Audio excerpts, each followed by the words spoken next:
नमस्कार दोस्तों, कई बार जब हम होस्टिंग बदलते हैं तो हम चाहते हैं कि अपनी वेबसाइट को एक सर्वर से दूसरे सर्वर पे ट्रांसफ़र कर लें।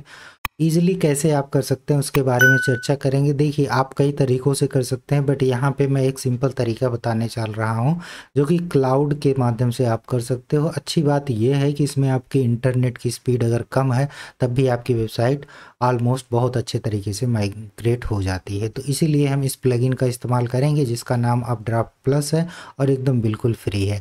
इसके अलावा आप जो है ऑल इन वन माइग्रेशन का भी इस्तेमाल कर सकते हैं। उसके लिए अगर आपके पास मेमोरी ज़्यादा है, बड़ी वेबसाइट है, तो आपको प्रो वर्जन में जाना पड़ता है। यहाँ पे हम अपड्राफ्ट का इस्तेमाल करने वाले हैं। सिंपल तरीके से अपड्राफ्ट को आप एक्टिवेट करिए यहाँ पे इंस्टॉल करने के बाद। उसके बाद में सेटिंग में जाना है। सेटिंग में यहाँ पे ऑप्शन आएगा अपड्राफ्ट प्लस का बैकअप और वहाँ पे क्लिक करना है। उसके बाद में आपको इस तरीके का ऑप्शन आएगा, यहाँ पे सेटिंग में जाना है और यहाँ पे आप ये डिसाइड कर सकते हो कि आप शेड्यूल भी कर सकते हो अपने बैकअप के लिए। तो वो आप यहाँ पे कर सकते हो, चाहे आप पर डे का कर सकते हैं और या आप वीकली भी कर सकते हैं। ये ऑप्शन दिया जाता है कि जो आप बैकअप लोगे उसका रिटेन टाइम कितना होगा, मतलब 2 बैकअप रहेगा या 3 बैकअप रहेगा, वो आप डिसाइड कर सकते हो। तो यहाँ पे आप 2-2 रखिए, वो बेटर रहेगा। यहाँ पे फिर ये ऑप्शन देता है कि आप गूगल ड्राइव से कनेक्ट करना चाहते हैं तो आप कर सकते हैं। तो जस्ट आपको गूगल ड्राइव से अथेंटिकेट करने के लिए जानते हैं, ये गूगल का प्रोडक्ट है ड्राइव। तो यहाँ पे आपको कनेक्ट करना पड़ता है अपने गूगल से। तो जस्ट आपको क्लिक करना है, आपको वो ईमेल चुनना है कि जिससे आप लॉगिन करना चाहते हैं, बस उससे आप लॉगिन करिए सिंपल तरीके से और इसको ऑथराइज्ड करिए, अलाउ करिए अपड्राफ्ट को। अब ये गूगल ड्राइव आपका लेगा और इसके बाद में यहाँ पे आपका सेटअप हो चुका है। अब यहाँ पे देखिए, आपने जो देखा कि यहाँ पे सिंपल तरीके से अब फिर से आइए और यहाँ पे देखिए गूगल ड्राइव सेलेक्ट है कि नहीं। गूगल ड्राइव यहाँ पे आपका सेलेक्ट है और उसके बाद में क्या करिए कि अब आपको यहाँ पे बैकअप बनाना है। बैकअप बनाने से पहले यहाँ पे मैसेज देख लीजिए कि रिमोट स्टोरेज में है कि नहीं। रिमोट स्टोरेज का मतलब गूगल ड्राइव में सेव होगी ये बैकअप फाइल। तो इसके लिए सिंपल तरीके से आप बैकअप नाउ कर दीजिए और बैठ जाइए। पूरी वेबसाइट ऑटोमेटिक क्लाउड मेमोरी में चली जाएगी, गूगल ड्राइव में चली जाएगी और वहीं से आप अपने दूसरे सर्वर में ले पाएंगे। कंप्यूटर में लोकल में लेने की कोई ज़रूरत नहीं है। तो उतनी देर वेट करते हैं, फिर से हम आगे चर्चा करेंगे। तो जब तक ये हो रहा है तब तक एक चर्चा और कर लेते हैं। देखो दोस्तों, जब आप वेबसाइट लेते हो तो नेम सर्वर चेंज करने की ज़रूरत होती है, क्योंकि आप कोई दूसरी होस्टिंग लेते हो तो उससे कनेक्ट करना पड़ता है अपने डोमेन को। और डोमेन के लिए आप क्लाउड फ्लेयर का इस्तेमाल कर सकते हैं। आप जानते हो क्लाउड फ्लेयर लगभग सभी यूज़ करते हैं।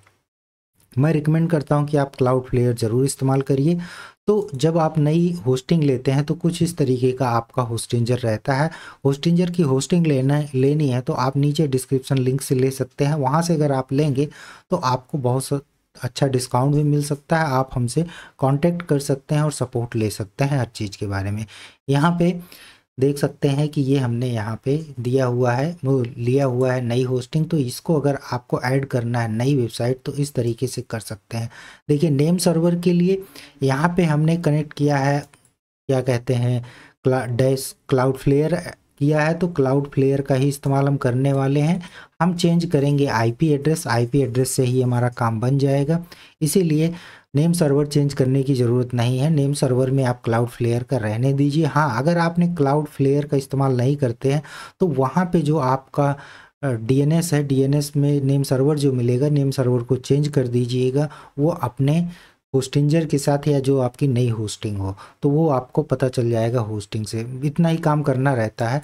तो हम क्या करते हैं, यहाँ पे एक क्या करते हैं, नई वेबसाइट क्रिएट करते हैं। यहाँ पे जस्ट क्लिक करते हैं और उसके बाद में माइग्रेट क्रिएट न्यू वेबसाइट हम न्यू लिख देते हैं और उसके बाद में स्किप कर देते हैं हर कुछ। और उसके बाद में एग्जिस्टिंग डोमेन पे क्लिक करते हैं। एग्जिस्टिंग डोमेन पे क्लिक करने के बाद हम यहाँ सिंपल तरीके से इसको करते हैं और उसके बाद में यहाँ पे कनेक्ट करते हैं। तो अब ये कह रहा है कि यहाँ पे आपको देखिए यही डीएनएस जो है आपके नेम सर्वर में बदलना है। ये देखिए इस डीएनएस को DNS1 DNS2 को, बट अभी हम करते नहीं, हम कंटिन्यू पे चलते हैं। बाद में चेंज कर लेंगे जब हमारी वेबसाइट का बैकअप आ जाएगा। तो ऑलमोस्ट यहाँ पे हम आ चुके हैं, हमारा वेबसाइट हो चुका है और यहाँ पे मैनेज साइट पे जा सकते हैं। मैंने साइट पे जाएंगे तो आपकी वेबसाइट तो अभी भी पॉइंट तो हुई नहीं है, लेकिन आप देखेंगे कि आपका वेबसाइट हिंदी की वेबसाइट की फ़ाइल क्रिएट हो चुकी है और इसी वेबसाइट पे हम अपना माइग्रेशन करने वाले हैं। सिंपल तरीके से आपको की वेबसाइट वर्डप्रेस पे है तो वर्डप्रेस को इंस्टॉल करना पड़ेगा। तो यहाँ पे आपको कुछ भी करना नहीं रहता है, वन क्लिक में आप वर्डप्रेस इंस्टॉल कर सकते हैं। आप सीधे वेबसाइट पे जा सकते हैं, वेबसाइट पे वर्डप्रेस पे ऑटो इंस्टॉलर पे क्लिक कर सकते हैं या यहाँ पे क्लिक कर सकते हैं डायरेक्टली। तो ये देखिए ये बता रहा है कि अभी जो आपका डोमेन है वो होस्टिंजर से पॉइंट नहीं है, अभी हम इग्नोर करते हैं, वर्डप्रेस इंस्टॉल कर लेते हैं। क्रेडेंशियल में वेबसाइट का नाम अभी मैं ब्लॉग लिख देता हूँ, उसके बाद में आप देखिए यहाँ पे आपको अपनी डिटेल डालनी है, आईडी और ईमेल डालना है, पासवर्ड कोई चुन सकते हैं, एडवांस में को स्किप करिए और उसके बाद में नेक्स्ट पे क्लिक करिए। रिकमेंड जो है उसको एज इट इज रहने दीजिए और इंस्टॉल कर लीजिए, आपका वर्डप्रेस इंस्टॉल हो जाएगा। आप थोड़ा सा वेट करिए, हम देखते हैं कि हमारा बैकअप कितना बना। तो हम देख रहे हैं हमारा बैकअप कंप्लीट हो चुका है। एक बार चल के आप रिमोट स्कैन कर सकते हैं, जस्ट हम करते हैं इसको रीस्कैन, यहाँ से देखते हैं तो इस वेबसाइट 15:15 पे एग्जैक्टली 4 मिनट पहले हमारी वेबसाइट जो है क्लाउड सिस्टम में आ चुकी है। अब सिंपल तरीके से हम इसको माइग्रेट कर सकते हैं। हमारा वर्डप्रेस इंस्टॉल हो रहा है, जब तक हमारा वर्डप्रेस इंस्टॉल होता है तब तक हम क्या करते हैं, अपना डीएनएस चेंज कर लेते हैं। डीएनएस चेंज करने के लिए वर्डप्रेस इंस्टॉल होगा तब हम देख पाएंगे अपनी वेबसाइट को। तो जस्ट हम इस पर क्लिक करते हैं और हमें अपने आईपी एड्रेस को चेक करना है कि जो हमें होस्टिंग दी गई है उसका आईपी एड्रेस क्या है। आईपी एड्रेस देखने के लिए आपके पास सिंपल तरीका है कि आप सिंपल तरीके से सी डिटेल पे क्लिक करिए। सी डिटेल पे जैसे ही क्लिक करेंगे यहाँ पे देखिए आपको एक आईपी एड्रेस मिलेगा, इसी आईपी एड्रेस को आपको कॉपी करना है। आप इस आईपी एड्रेस को जस्ट कॉपी करिए और उसके बाद में आपको क्या करना है, आपको डीएनएस में जाना है। सिंपल तरीके से आपको इस डीएनएस में जाना है और इसको अपडेट कर देना है। आप कॉपी करके रख सकते हैं फ्यूचर के लिए। मान लीजिए अभी वेबसाइट माइग्रेट करने में कोई प्रॉब्लम हो रही है, तो अगर वेबसाइट माइग्रेट होने में प्रॉब्लम हो रही है तो फिर से जो है आप उसी सर्वर पे चलने दीजिए। मैं बार बार कहता हूं कि वेबसाइट को माइग्रेट करने से पहले अगर आपके पास बैकअप है तो उसको रिमूव मत करिए, जहां पे वेबसाइट चल रही है उसको चलने दीजिए। जब कम्प्लीटली यहां से माइग्रेट हो जाए तभी आप वहां से रिमूव करिए। उसके बाद में हम सेव करते हैं, सेव करने के बाद ये हमारा आईपी चेंज हो गया और जो हमारा ए रिकॉर्ड है, ए रिकॉर्ड में www के साथ भी हम इसको चेंज कर देते हैं। बस इतना सा काम रहता है, बाकी काम ख़त्म। तो अब कैसे चेक करना है, अब फ़ायदा क्या होता है क्लाउडफ्लेयर से, इंस्टेंट आपकी वेबसाइट माइग्रेट होने के लिए तैयार हो जाती है, नहीं तो आपको काफ़ी समय लगता है।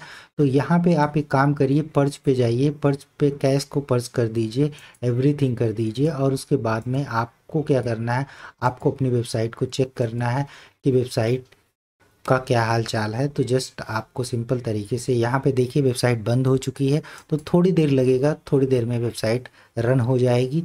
तो तब सिंपल तरीके से ही थोड़ी से 2 से 3 मिनट आपको वेट करना पड़ता है अगर क्लाउडफ्लेयर से है, नहीं तो थोड़ा और टाइम लगता है। सिंपल तरीके से आप अपने यहाँ पे आइए, एडमिन पैनल पे यहाँ पे क्लिक करिए, आप सीधे लॉगिन कर सकते हैं। अब आपको एक सिंपल सा काम करना है कि आप उस फिर से अपड्राफ्ट प्लगइन को इंस्टॉल कर लेना है। अपड्राफ्ट प्लगइन इंस्टॉल करने के बाद आपका काम आगे बढ़ जाएगा। यहाँ पे क्लिक करिए